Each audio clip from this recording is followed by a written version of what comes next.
রাজধানীর বিমানবন্দর এলাকায় ডিএল ফিলিং স্টেশনে ডাকাতির ঘটনার মূল হোতা জলিল সহ ৩ জনকে গ্রেফতার করেছে র্যাব। র্যাবের মিডিয়া সেন্টারে সংবাদ সম্মেলনে এ তথ্য জানান লিগ্যাল অ্যান্ড মিডিয়া উইংয়ের পরিচালক। তিনি জানান, গ্রেফতারকৃতদের কাছ থেকে ডাকাতির আরও ৪৮ লাখ টাকা উদ্ধার করা হয়েছে। জিএম তসলিমের রিপোর্ট।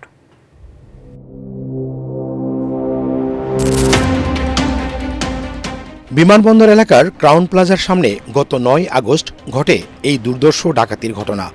ফিলিং স্টেশনের ১,২১,০০,০০০ টাকা লুট করে ডাকাত দল।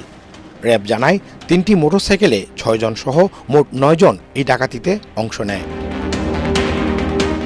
গোয়েন্দা তথ্যের ভিত্তিতে মূল পরিকল্পনাকারী হাকিম, তথ্যদাতা কাউসার এবং ডাকাতির ঘটনা বাস্তবায়নকারী জলিলকে গ্রেফতার করে র্যাব।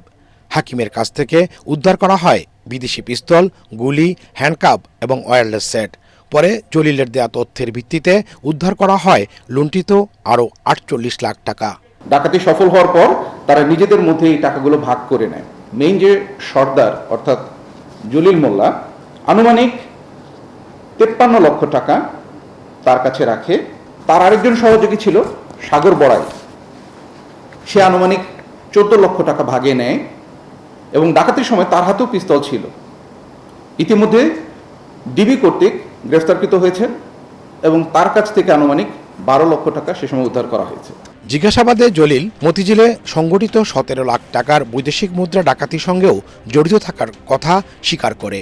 এর আগে এই ডাকাতির সাথে জড়িত ৫ জনকে গ্রেফতার করে ঢাকা মহানগর গোয়েন্দা পুলিশ।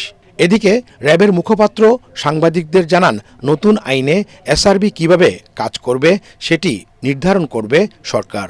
ভবিষ্যতে তাদের কার্যাবলী কিভাবে পরিচালনা করবে পুরোটি সরকারের উপরে নির্ভর করছে। নতুন একটি আইন প্রণীত হচ্ছে এবং এই আইন প্রণয়নের মাধ্যমে আমি বলবো যে এই বাহিনীটির জন্য নতুন একটি অধ্যায়ের সূচনা হতে যাচ্ছে। তবে কাঠামোগত পরিবর্তন হলেও এই বাহিনীর প্রতিটি সদস্য জবাবদিহিতার আওতায় থাকবে বলে জানান র্যাবের এই মুখপাত্র। GM Taslim, ATN Bangla, Dhaka.